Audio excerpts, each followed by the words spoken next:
Shot for this. I already did this yesterday, but while I was recording, I went to sleep about three times.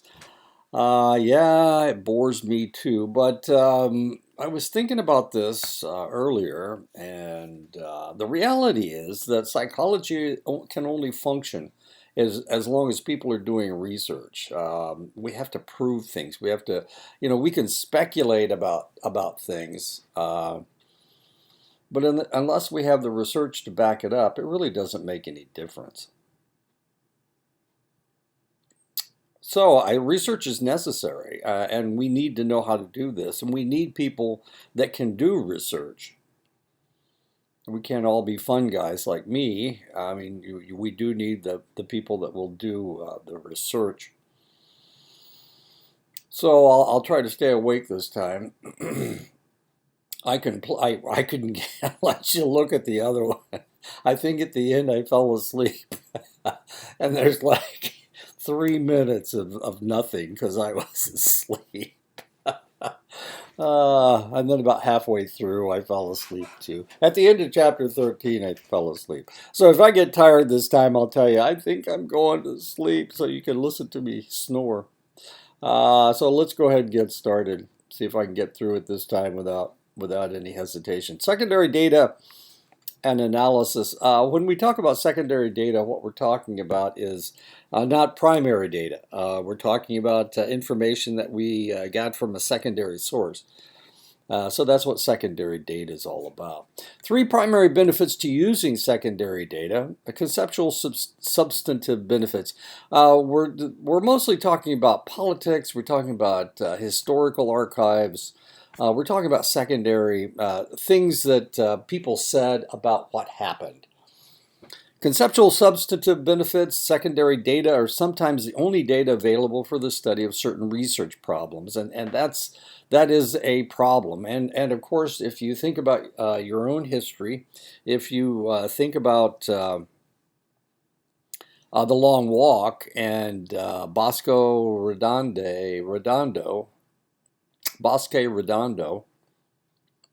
Sorry, I had some popcorn earlier. Bosque Redondo. Then most of the information that you have is probably secondary data, secondary source. The primary data would be looking at government archives. That would be the primary data. So the secondary data would be people's ideas and feelings about what happened during that time. So that would be the secondary data.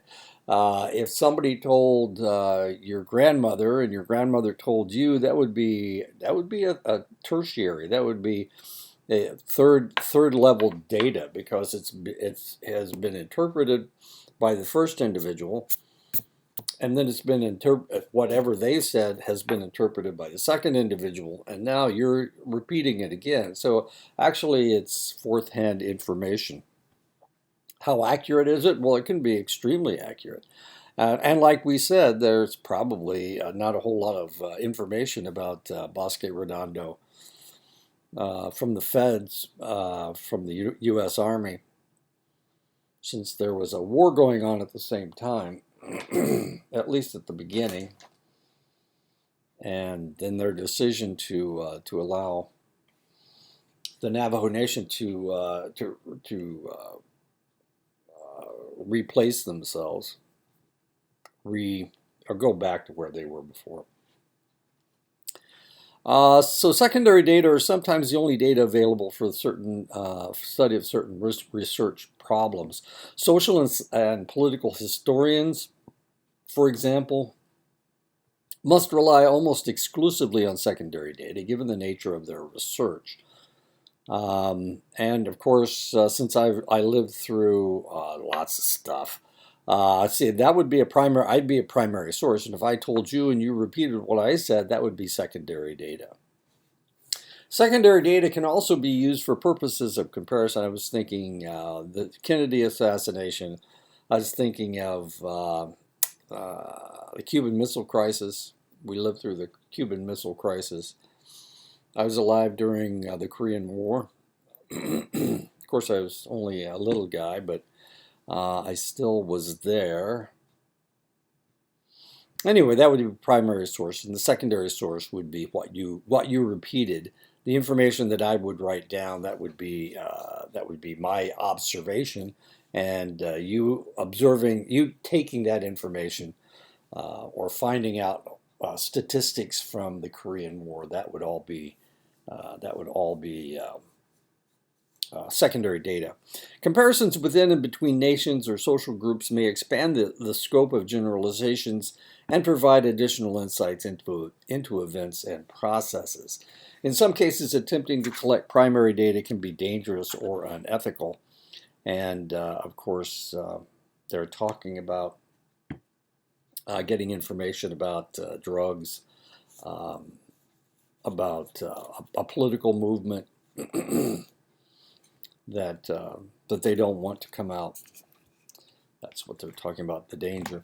First, secondary data, if reliable and accurate, provide opportunities for replication. In other words, we can compare your great-great-grandfather's idea of what happened at Bosque Redondo with somebody else who had been there, with somebody else's narrative.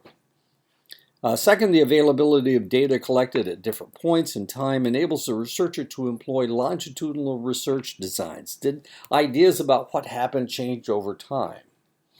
Third, secondary analysis may improve the validity of the measurement by expanding the scope of the independent variables employed when operationalizing major concepts. Fourth, by using secondary data, we can increase the sample size, its representativeness, and the number of observations, factors that contribute to more encompassing generalizations. Finally, secondary data can be used for triangulation, the use of different kinds of data to test the same hypothesis, thereby increasing the validity of the findings obtained from the primary data. So if we were talking about the Cuban Missile Crisis, if our primary data said that Kennedy had a difficult time making a decision. I guess he didn't really, did he? Oh yeah, he did. He had a difficult time making a decision as to what he was going to do because he was afraid that he would start a nuclear war.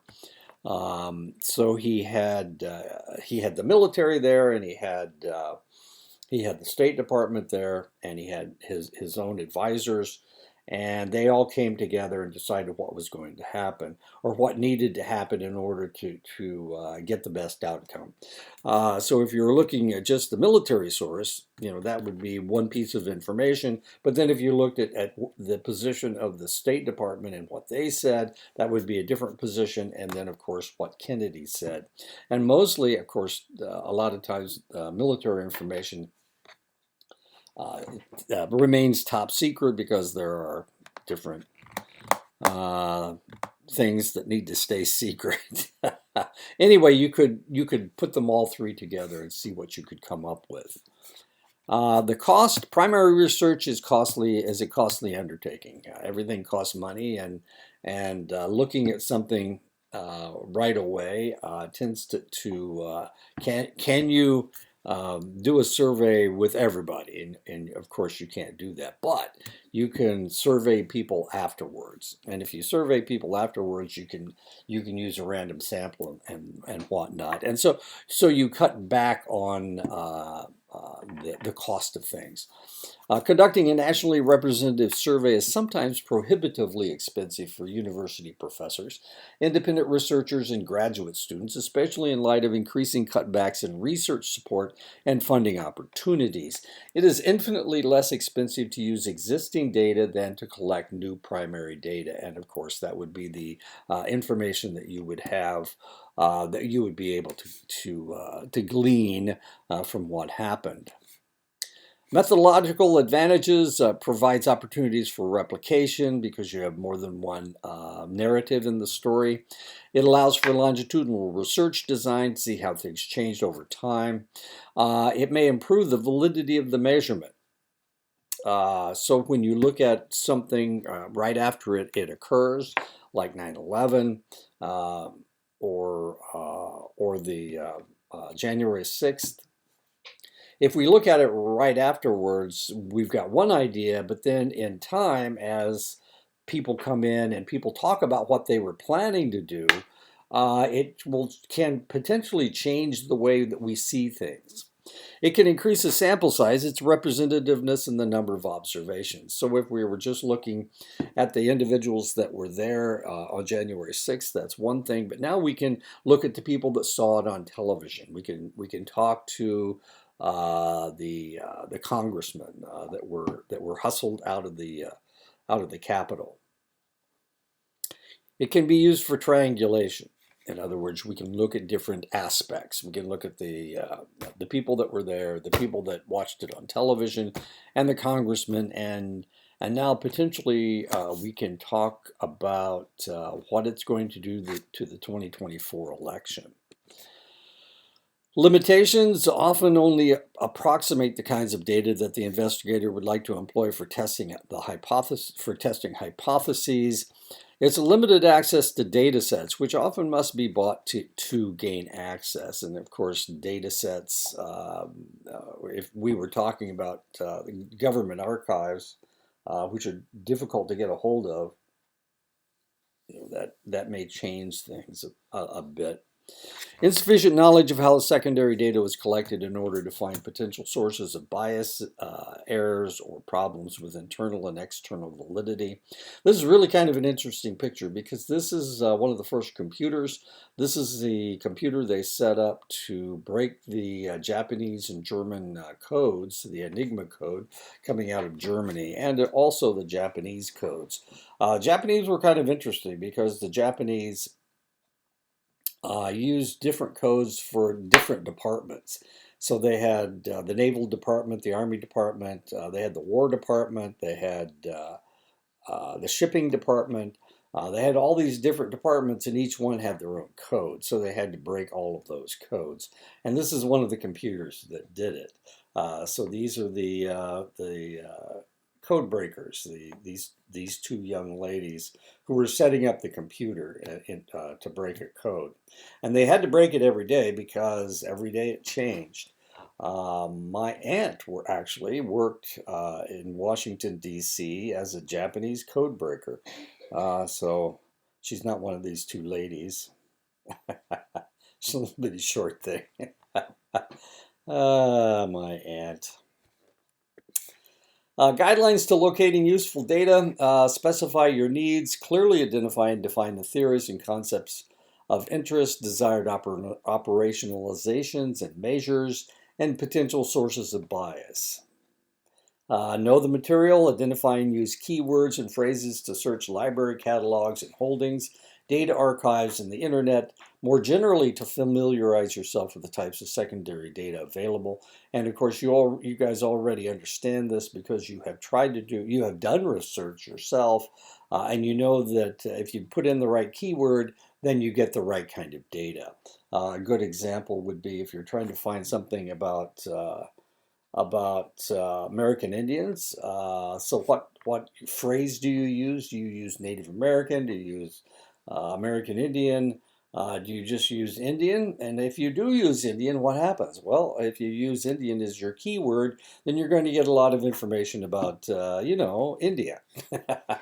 And it's not going to give you the material that you want. But if you use American Indian, then you can get that kind of information. You could, if you wanted information about the Indigenous peoples of Canada, you could use First Nations people, and that might work, but you'd only get Canadian information. So we all know that keywords are really important. The other thing is, if you're looking for, if you want to do research looking at opioids, the opioid crisis, we know that putting in a specific like fentanyl will get you better information or more specific information than if you just put in there opioid. And that's what we're really talking about. This is kind of an old book, and it's this book was around when we were using the sixth edition of the publication APA publication manual, and at that time you had to tell people where your data set came from. Now you don't have to do it in the seventh edition. You don't have to say that you got it from EBSCOhost or whatever. But in the old days, you did. And of course, when we, just 10 or 15 years ago, all research was so much different than it is today. That's really kind of interesting that things have gotten easier. When I wrote my dissertation, I had to go to the library. I couldn't. There weren't no databases online, so I had to go to the library and look all this stuff up. Luckily, it was on the computer. A lot of it was on the computer, but sometimes I'd have to go into the stacks and I'd have to find the actual magazine and make a copy of it. And so after I finished my dissertation, as I was working on my dissertation, I accumulated all this information because I was thinking that they would probably ask me, "Well, show me this article," so I had a whole file cabinet full of articles, uh, and I kept it for 4 or 5 years. And I decided, there's no reason to hold on to this stuff. And the file cabinet was full. It was full of copies of papers that I had printed, PDFs and whatnot. And one of the things I discovered, you used to be able to print a paper as a PDF or an HTML. And when you print it as an HTML, you don't really get the page numbers. You don't get the page numbers correct because an HTML just prints it out, word for word in a long sheet. But a PDF takes pictures of each page, and that way you can tell what page select information is on. Of course, it didn't take too many times of having to go back and get the original to find out what page this little piece of information was on. With a direct quote, you have to have the page number. So number 3, secure the data. Get in touch with local experts who are familiar with each secondary data source. Use these contacts to field and answer questions, to obtain any relevant permissions for securing the data, and to develop new contacts. Begin the analyses, pore over the data, view, clean, and conduct several initial inquiries to get your feet wet in using these data. Repeat this process until you are familiar with the data and ready to conduct your analysis. And of course, people spend years accumulating this kind of information before they're ready to write their book or do whatever they're going to do. Secondary data contains what are referred to as unobtrusive measures, also known as non-reactive measures. The researcher has no influence on the conditions under which the data were collected. 2 broad classes of unobtrusive measures: erosion measures, signs left after the use of an object, for example, the wear on a library book is a marker of its popularity. So if you've got a book that nobody's ever opened, you can always look at the card and see who has checked it out. That's the way it used to work. I'm not sure how it works now. I don't know if they still have a card where they stamp it and tell you when it's due. Accretion measures capture the buildup versus erosion of human activity. In this case, researchers examine remnants that are suggestive of potential behaviors, and that would be that card that I was talking about.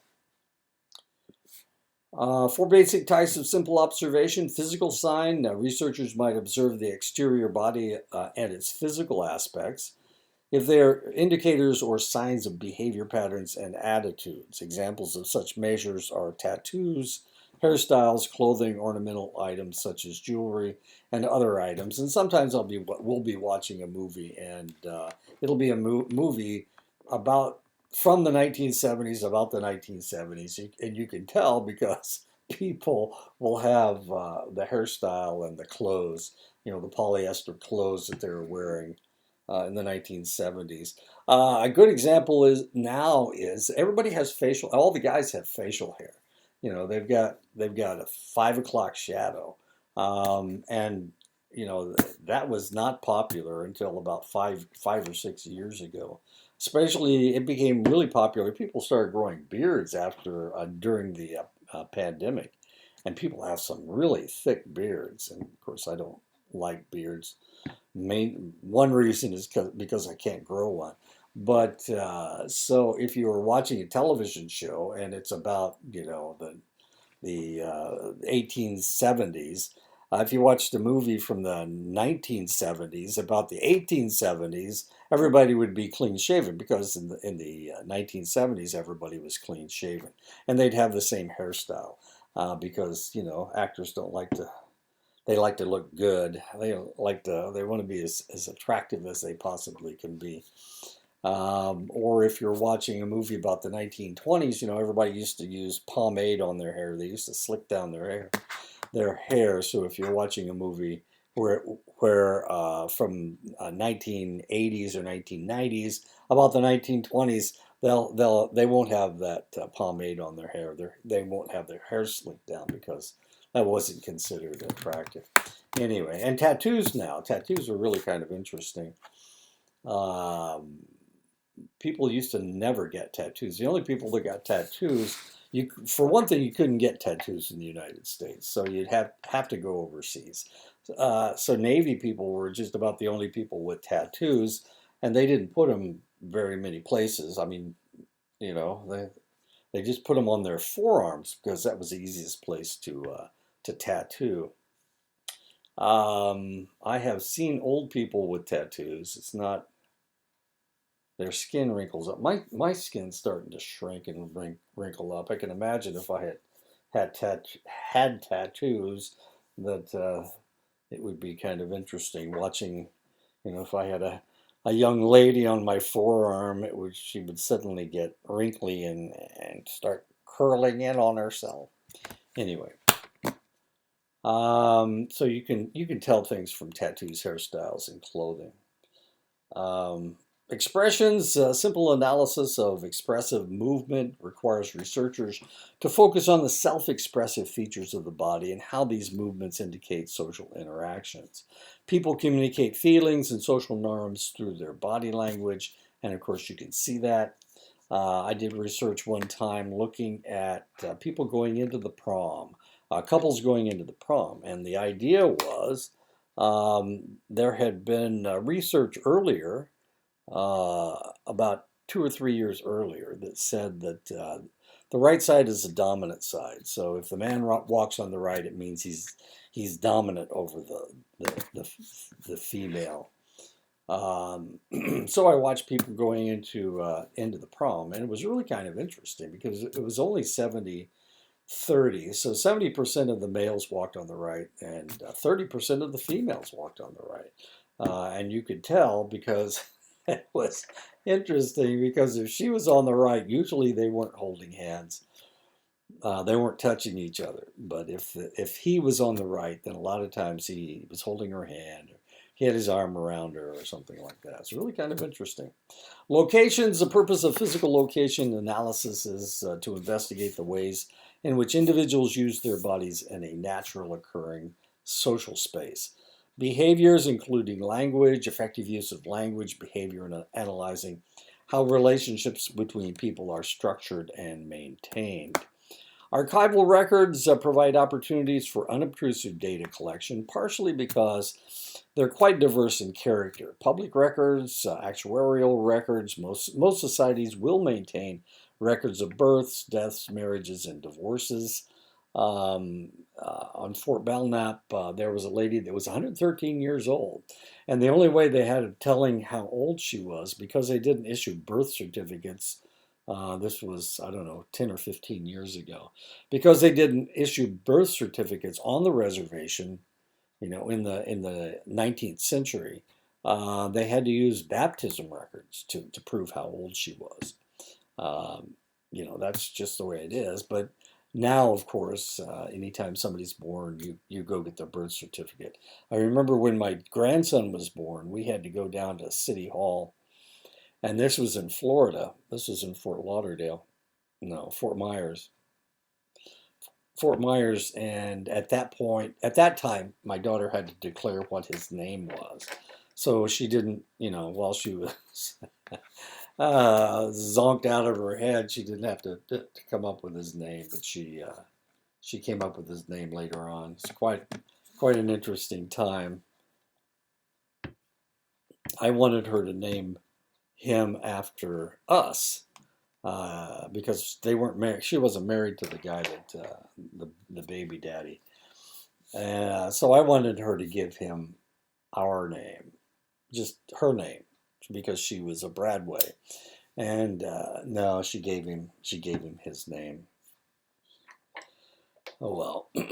Researchers use such actuarial records for both descriptive and explanatory purposes. Electoral and judicial records, political scientists in particular make extensive use of legislative and other official records, such as judicial decisions, to study phenomena such as socioeconomic behavior and shifts in political ideologies. Government documents, quasi-public documents may likewise serve as sources of data. The mass media record people's communications. These can be used to study a variety of research topics. Private records, autobiographies are the most frequently used private record. They reflect the author's sometimes official interpretation of his or her personal experiences. The diary is a more spontaneous account, as its author tends to be unconstrained by the sense of mission that often motivates the writing of autobiographies. And we're talking about books here. So if somebody, and people rarely keep diaries these days, but in the old days, everybody had diaries, and some people had journals, and some people, decided that they'd write a book about themselves. So the thing about an autobiography, it's way after the fact. But the thing about a diary, it's usually fairly soon after some action has taken place. Both autobiographies and diaries are initially directed at a single audience, and that's usually the author. He's just talking to himself or herself. Letters, in contrast, have a dual audience, the writer and the recipient, from the very outset, and often reflect the interaction between them. And people have gotten into trouble because of emails. They've emailed back and forth, and they said some things they wish they hadn't said. But and you can keep these, I guess they're all archived somewhere. And if you can get a hold of them, those are letters. Those are the same as a written letter, except you can read the handwriting. One of the major issues researchers face in using private records is their authenticity. Two kinds of inauthentic records: records that have been produced by deliberate deceit, and records that have been unconsciously misrepresented. Records may be falsified or forged for various purposes, a primary one being prestige or material rewards. And people will do just about anything for money, even lie. I know, I was shocked too.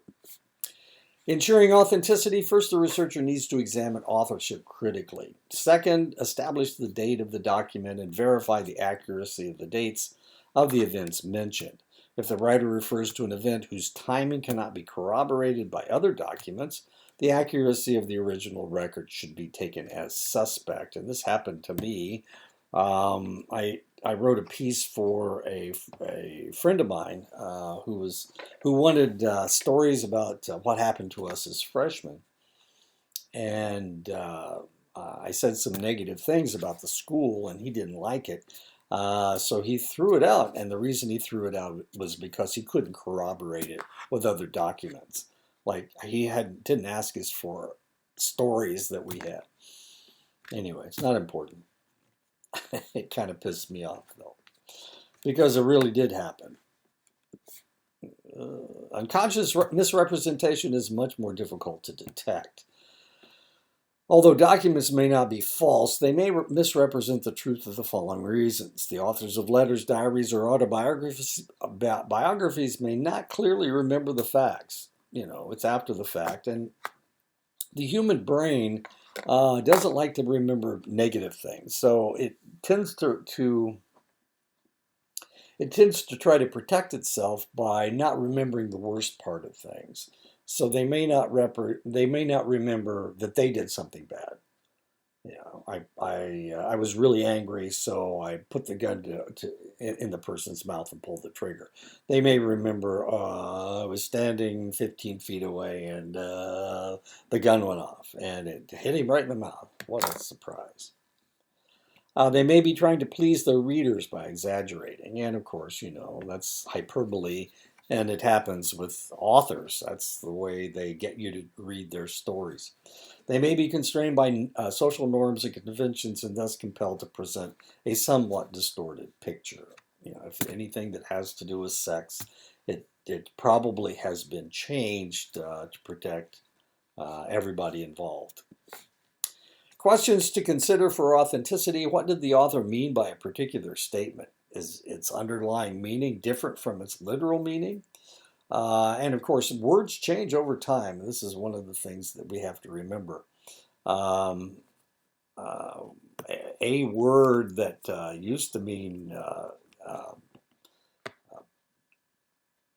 attaching a wagon to a tractor, hookup, or turning on somebody's electricity, hookup. Now it has to do with sex, So if you were reading in the 1950s, hookup didn't have anything to do with sex. It had to do with attaching a wagon to a tractor or turning on somebody's electricity. So that's one of the things that you have to think about.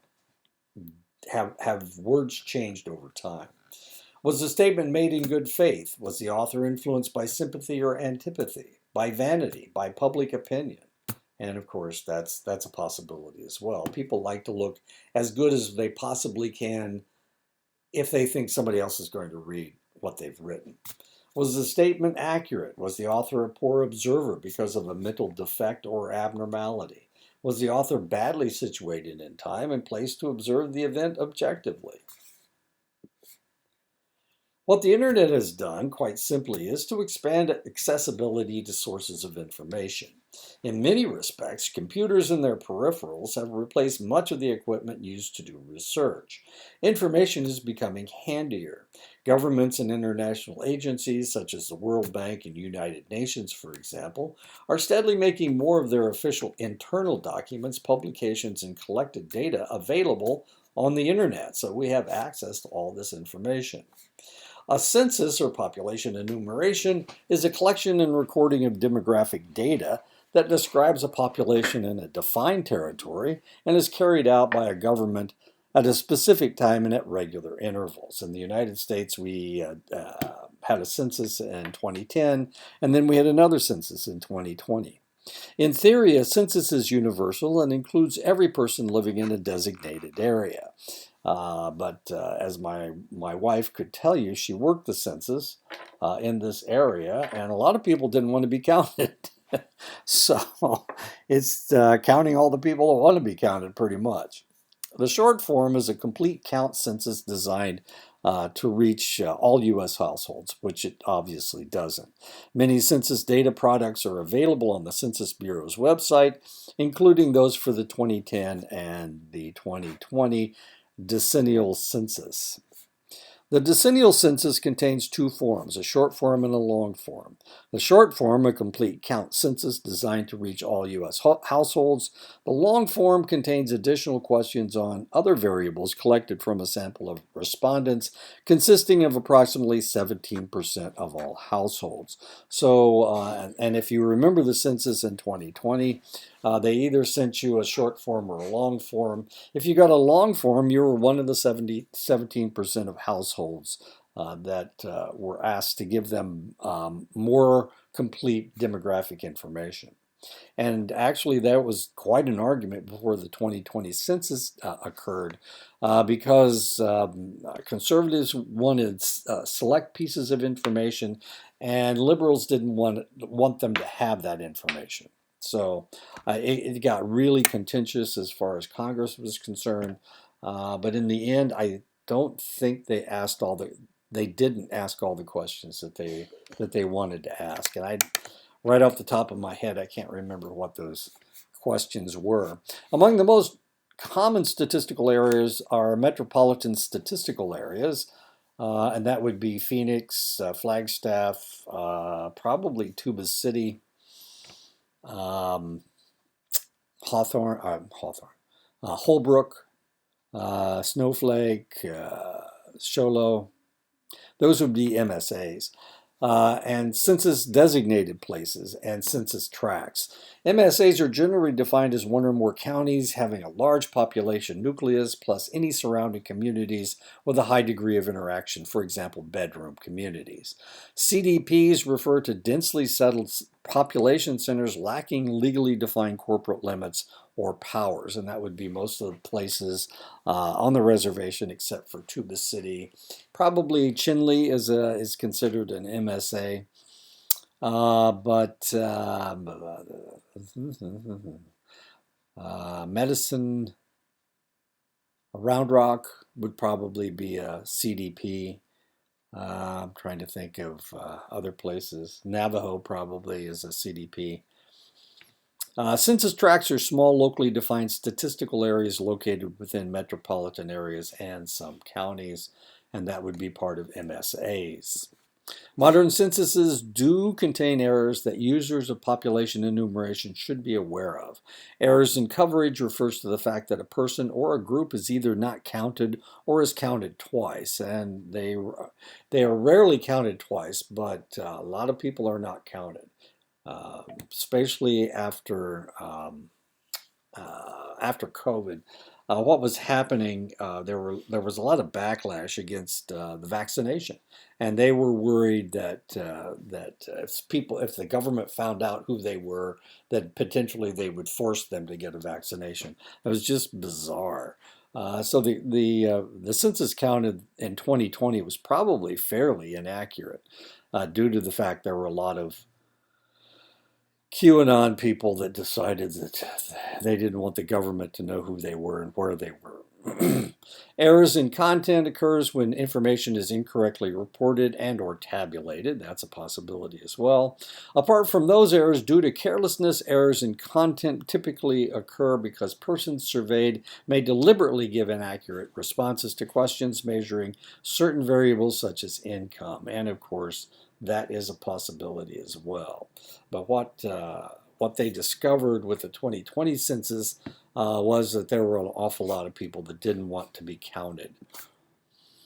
Content analysis provides social scientists with a systematic methodology for analyzing the data obtained from many of the types of secondary data sources. Content analysis is a study of recorded human communication. Researchers attempt to guarantee objectivity by carrying out their analyses according to explicit rules that enable different investigators to obtain the same results from the same messages or documents. That is, under conditions that permit replication. When conducting systematic content analysis, the inclusion or exclusion of content is done according to consistently applied criteria of selection. This requirement eliminates analyses in which only materials supporting the investigator's hypothesis are examined. And that is a real serious problem, and that's one of the problems that we have in the United States, is that people will cherry pick the information that they want. We do it with our news already. You either watch Fox News or CNN or MSNBC, and if you watch one or the other, then you're actually cherry picking the news that you do get. Content analysis can also be used to explore other elements of communication. A researcher may analyze messages to test hypotheses about characteristics of the text. The content analysis is most frequently used in describing the characteristics of messages. What inspired the message occurs when a text is analyzed in order to make inferences about the sender of the message and about its causes or antecedents. Researchers may make inferences about the effects of messages on recipients. The researcher determines the effects of, say, A's message on B by analyzing the content of B's responses. And a good example of this would be if you were angry with your sister and you said, "I'm going to knock your block off," and of course, the next day something happens and your sister gets her block knocked off. The FBI might come in and look at that, and you might have been kidding, and you certainly didn't mean that you wanted to hit her. But when they would read that message, they would infer that you meant to do damage to your sister. That's just an example. I think I've said that to my sisters lots and lots of times. Well, not really. I rarely threaten my sisters. They've threatened me, though. That's not fair. Content analysis involves the interaction of two processes: specification of the characteristics of the content measured, and application of rules for identifying and recording the characteristics appearing in the text analyzed. And this kind of stuff, if you watch politics, if you're watching politics right now, you know that Donald Trump has his own internet service. It's called Truth Social. And a lot of times he says things. He says them in all capital letters, or he makes veiled threats about what is going to happen if he gets indicted. You know, those kinds of things. If you're watching this, then you understand what we're talking about. The specification and characteristics of the content measured. You know, if he says something and we read it, a lot of times he will come back and say, well, that's not what I meant. You're misinterpreting what I said. But of course, when he writes it and we read it, we have to interpret it the way that we think it should be said. During the 2020 debates between Joe Biden and Donald Trump, at one point, the moderator asked, or it was Joe Biden asked Trump to tell the Proud Boys to stop being aggressive, and he told them to stand down and stand by. Is what he said. Now, what people wanted him to say was stand. Oh no, he said stand back and stand by. What they wanted him to do was say stand down, which in military terms means, you know, you're not aggressive anymore. You're at ease instead of with your weapon raised. But he told them to stand back and stand by. And of course, at the time, everybody's going, well, he meant stand down. But of course, after January 6th, who was there? The Proud Boys were there, of course. And they seemed to be loaded for bear. They were ready to overthrow the election. So when people say things, and this happens in writing, of course, when people say things, you've got to interpret it. And sometimes you interpret it negatively, and sometimes you interpret it the way they meant. Sometimes they didn't mean what they said. So you have to analyze this. That's what's going on with a lot of things that Trump says. Recording unit, the smallest body of content or text in which a reference appears and is noted. A reference is a single occurrence of the content element. So if you were looking for the word insurrection and this is one of the things my son does. He writes algorithms that look at people's emails to determine if they mean violence or if they are planning violence. That's one of the things he does. It's an algorithm. Anyway, so if you use the word insurrection or terrorist, or I don't know, anyway, if you use a word that is a trigger word, then that would be a recording unit. Every time somebody says terrorist or every time somebody says insurrection, then it would count that, and that would be your recording unit. The context unit is the largest body of content or text that must be examined when characterizing a recording unit. So when you find your recording unit, then you would have to look at the context of the information. If he was talking about the Civil War, you know, the insurrection that happened during the Civil War, well, that's a historical context. So that doesn't count. If he's talking about right now, that would be the context unit. So that's what you have to do. You find these trigger words or trigger texts And that's your recording unit, and the context unit would be what you're looking for, the content, the total content of the message. 5 major recording units have been used in content analysis research, words or terms, and that's what I was just talking about, insurrection and terror. The word is the smallest unit generally applied in research. When the recording unit is a word, the analysis yields a list reporting the frequencies that these words or terms appear. Themes, the theme is a useful recording unit, particularly in the study of propaganda, attitudes, images, and values.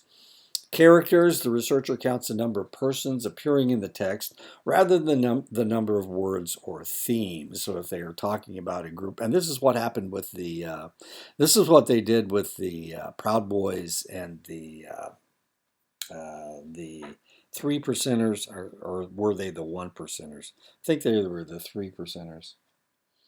The Proud Boys, the Boogaloo Boys, they were looking at how many people they were talking to and how many people they were talking at, and how many people that they mentioned in their emails. Paragraphs, because of its complexity, the paragraph is used infrequently as a recording unit. Items, the item is the whole unit producer of a message that a message employs. So you see how it works. And what my son does is write algorithms to find these things. So they get all these messages coming in, whether it's domestic terrorism or whether it's information from overseas, and they're looking for certain trigger words. Now, the reality is that what they have to do, is understand what's happening right now. So if a new word comes up like Barbie, anytime somebody mentions Barbie, what they're actually saying is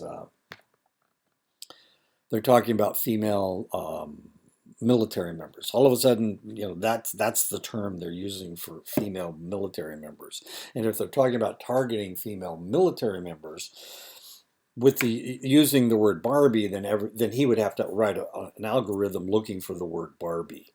But a lot of times it would just have to do with somebody's trying to find a doll, or talking about the movie, that kind of stuff. You see what I'm talking? I hope you see what I'm talking about. Analytic categories must be exhaustive and mutually exclusive. Exhaustive ensures that every recording unit relevant to the study can be classified. Mutual exclusivity guarantees that no recording unit will be included in more than one category within the system. 4 systems of enumeration: a time-space system based on measuring of space, for example, column inches or units of time, minutes devoted to a news item on the radio, to describe the relative emphasis of different categories in the analyzed materials. An appearance system in which coders search the material for the appearance of certain attributes. The size of the context unit determines the frequency with which repeated recording units occurring in close proximity to each other are counted separately. 4 systems of enumeration. These are the last 2. A frequency system is which every occurrence is given an attribute is recorded, like speeding. An intensity system generally employed in studies dealing with attitudes and values. And this is obviously in England because they're driving on the wrong side of the road and the drivers are on the right instead of the left. Themes and frames. Final step in content analysis involves identifying and delineating key themes in the data. Key themes helps us understand how a phenomenon under the study was framed in a historical moment and by individuals or groups. These frames then provide a link back to our starting concepts and theories, which allow one to consider whether our concepts and theories are sufficient or not for understanding the phenomenon in question. That is the end of chapter 13. So let's get into chapter 14. If you noticed, I didn't go to sleep once. So I'm way ahead of the last lecture that I did. I put in a little bit more in this one. I'm going to go ahead and do both chapter 14 and chapter 15 if I can get through them without falling asleep. So let's go ahead and see how I do. The last chapter is about statistics. So we'll see how I do. Okay, what are we going to talk about? Data processing and analysis. Data preparation and analysis. The number assigned to an observation is called a code. So if you're looking for the word insurrection, as we were talking about before, or the word terror, every time it occurred, we would number it 1 or 2. We're looking for two things. Code, we're looking for code. We're looking for terror, and we're looking for insurrection. So every time it occurred, and every time terror occurred, it would be 1, and every time insurrection occurred, it would be 2. This code should be consistent across cases or units of analysis when the same condition exists.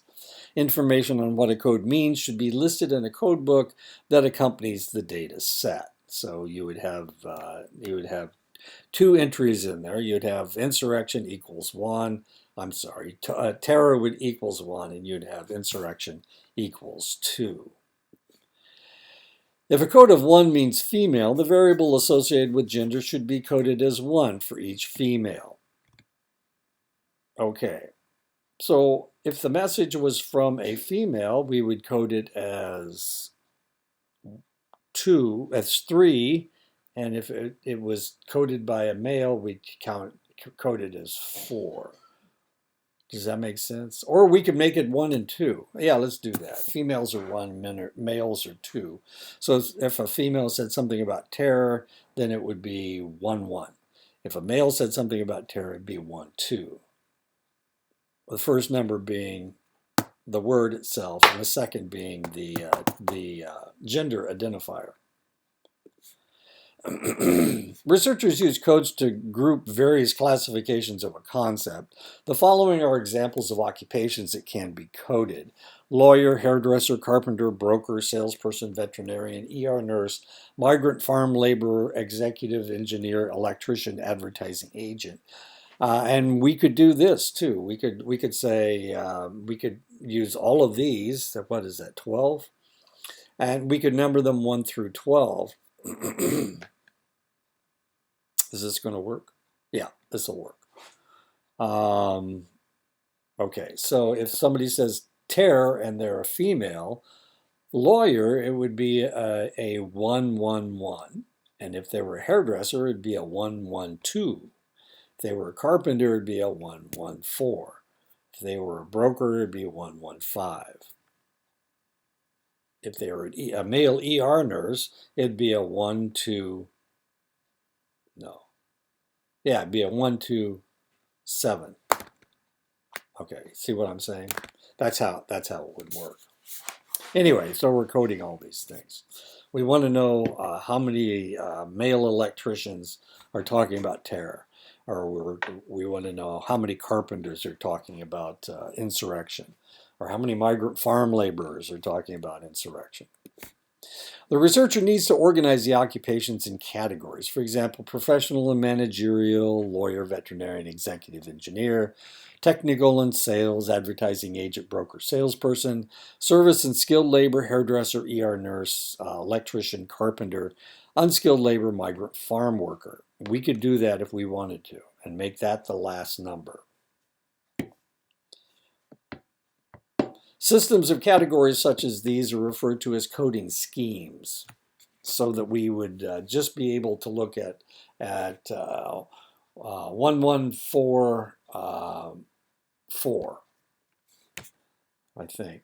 No, maybe that's not right. 1184.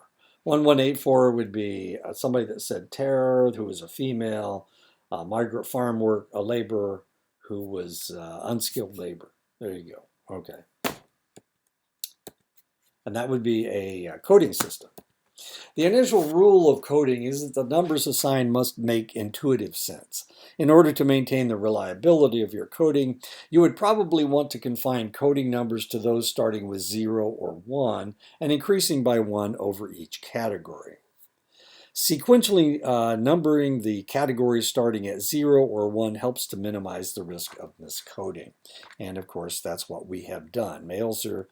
Our females are 1 and males are 2, and then we've numbered all of these. Insurrection and terror are the 2 words we're looking for. So now we know that that if a salesperson, a female salesperson, said the word insurrection, it would be 2, 1, 5, and a salesperson is wait a minute, is salesperson is a 2.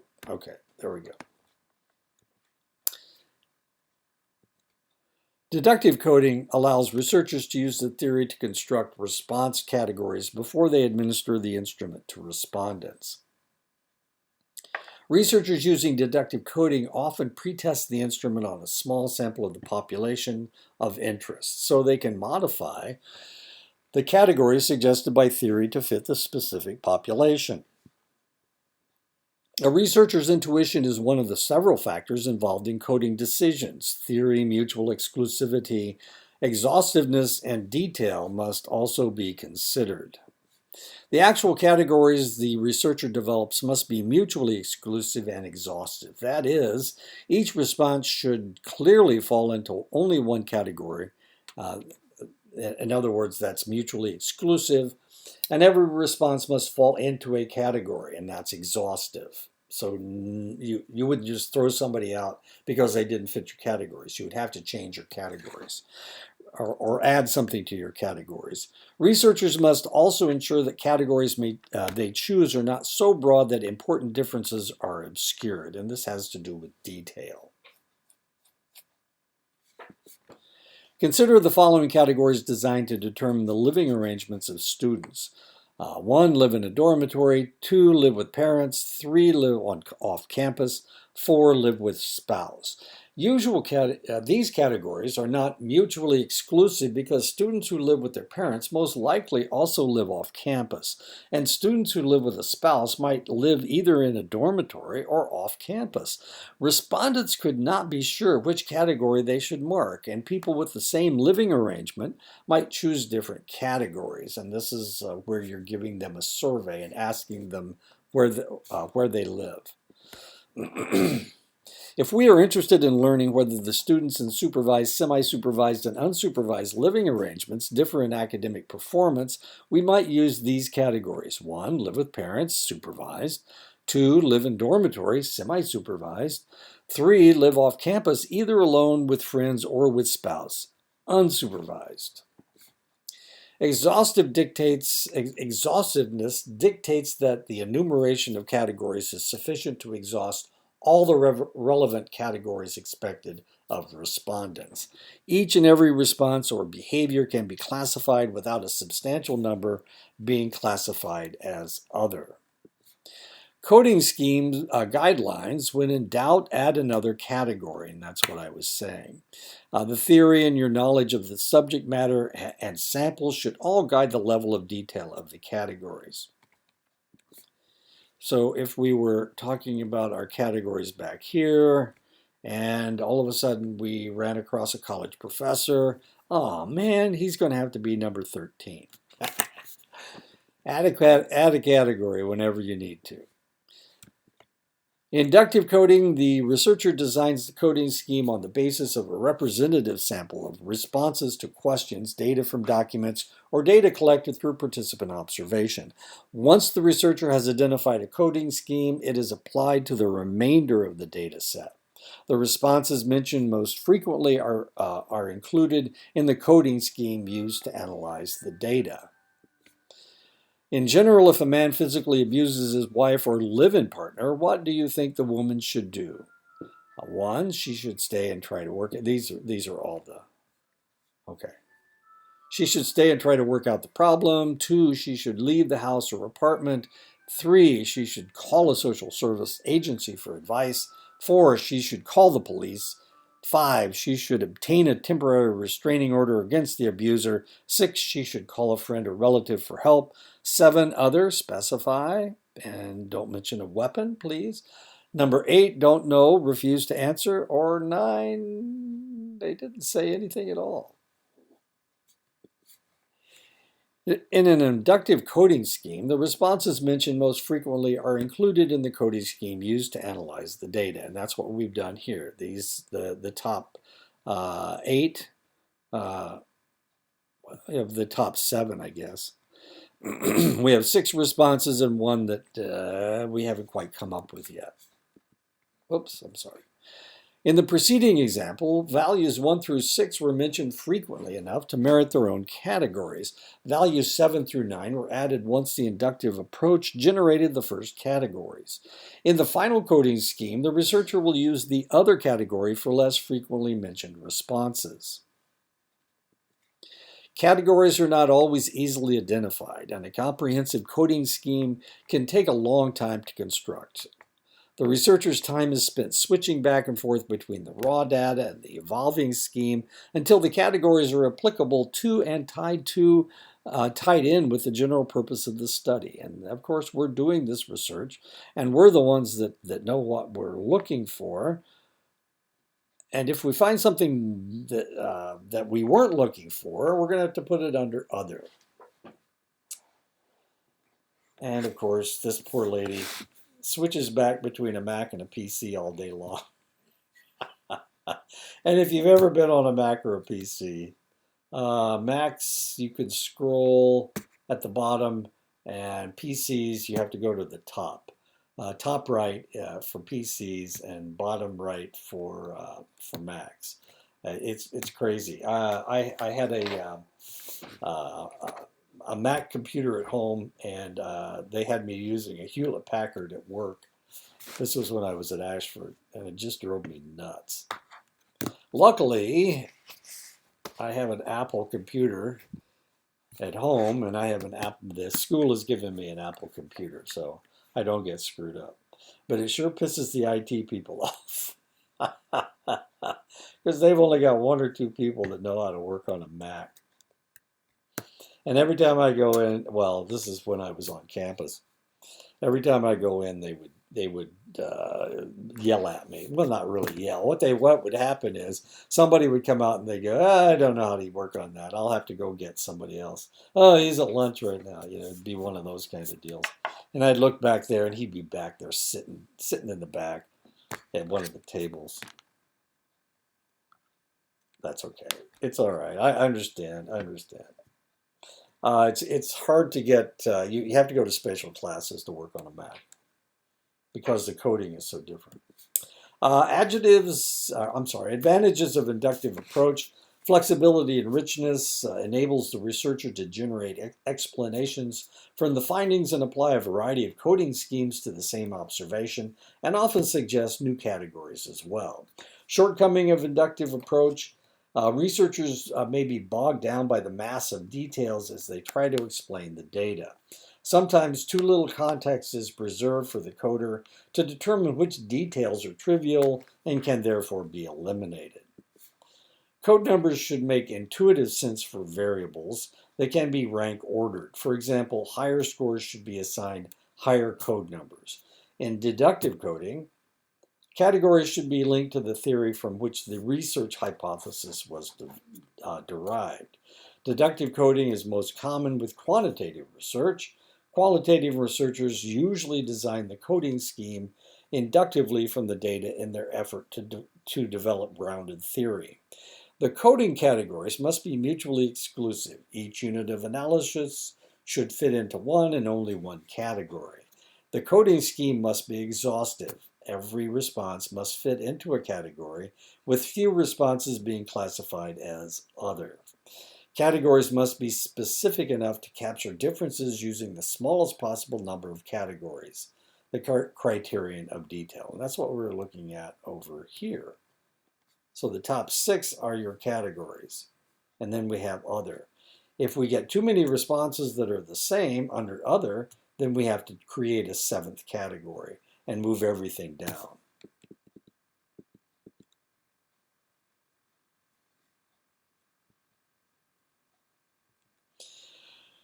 Codebooks contain information regarding each variable's name or number, the coding scheme, codes for missing data. The codebook serves as a guide for the coders who will translate the raw data onto an input device for later use in computerized statistical analysis. It is also a reference for the principal researcher and any other researchers who wish to use the data set. For research involving the use of surveys, the actual survey question is often included in the code book. And here's an example.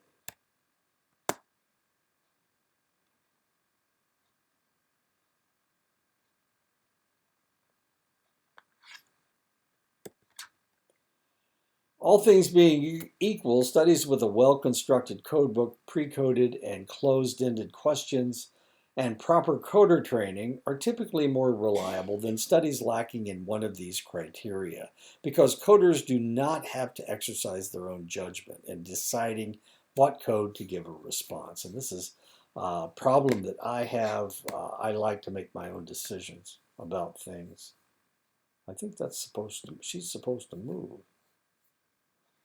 Go back, go back.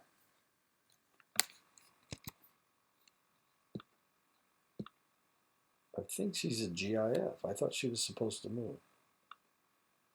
Oh, evidently not. Okay. Intercoder reliability. One of the biggest problems in studies is making sure that the coders place the code in the correct column. It is standard practice to recheck or verify a sample of each coder's work to ensure that he or she has not been lax. Coders are required to exercise more judgment in classifying responses when they are coding open-ended questions or other non-structured material.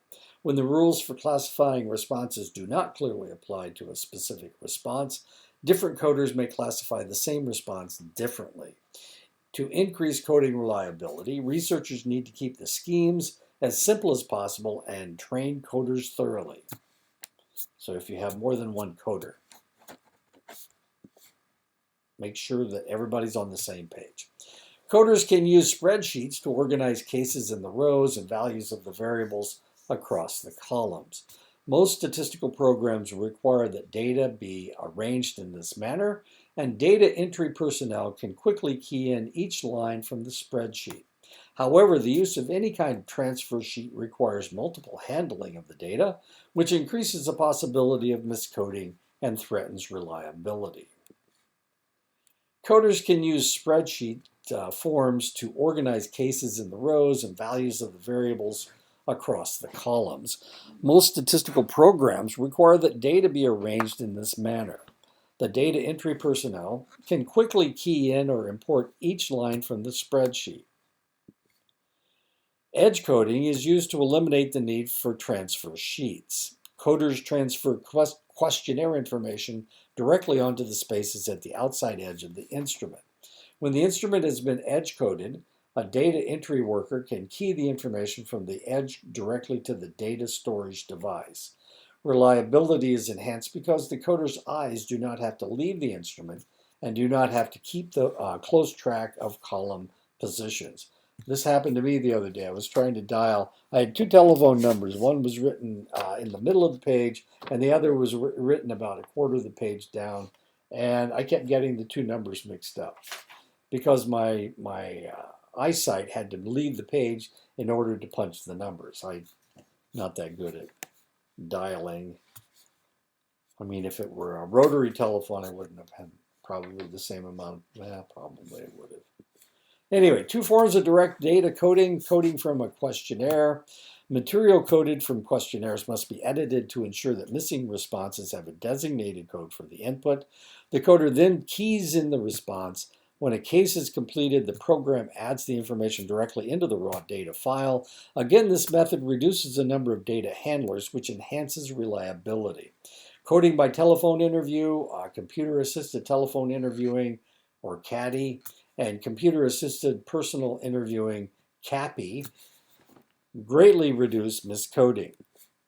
Computer-assisted telephone interviewing and computer-assisted personal interviewing greatly reduce miscoding. I just said that. Okay. Caddy, interviewers read questionnaire items directly to the respondents and input responses as they are given. If the coder keys in an inappropriate code, a value that is not designated for the particular variable, the coder is prompted to give a real value. And this happens to me when I'm grading your papers. So if I've given you a grade like a 99 and I put in 99 comma, it'll tell me that I can't do it.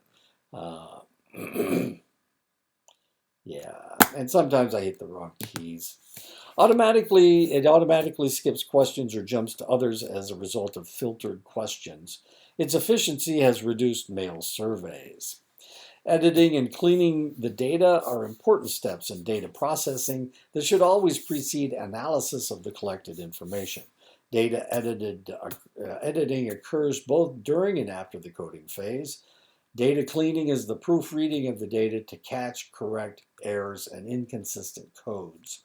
Software programs perform most of the data cleaning for large-scale efforts, testing for logical consistency in the coding specifications. Though many questions are answered and coded independently, others are interconnected and must be internally consistent.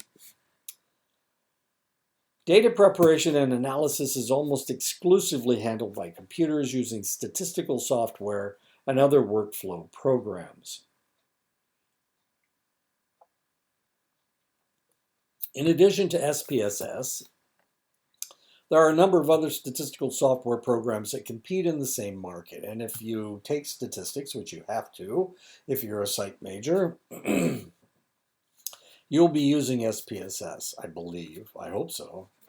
I think so. I haven't taught statistics for a long time, since 3 summers ago. Maybe it was 2 summers ago.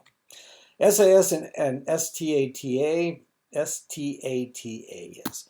These programs are highly flexible so as to import data from and export data to other mediums. For example, Microsoft Excel, text and ASCII files, and so on.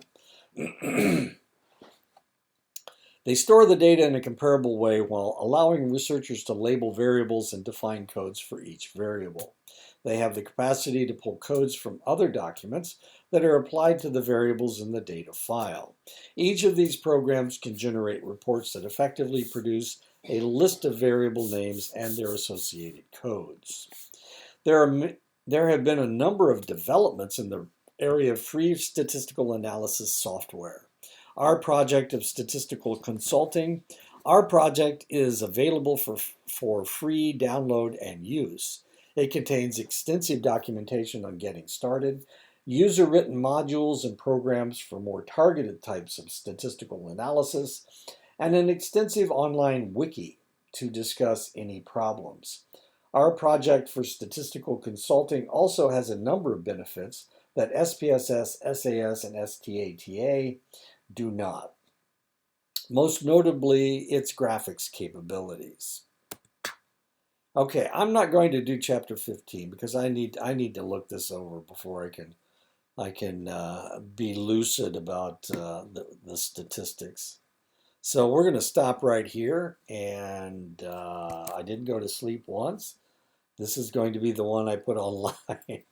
Certainly not going to put the one where I kept falling asleep. Anyway, okay, so you're lucky. You're lucky because this one is a lot more lucid than my last one, where you get to hear me or not hear anything for about 5 minutes.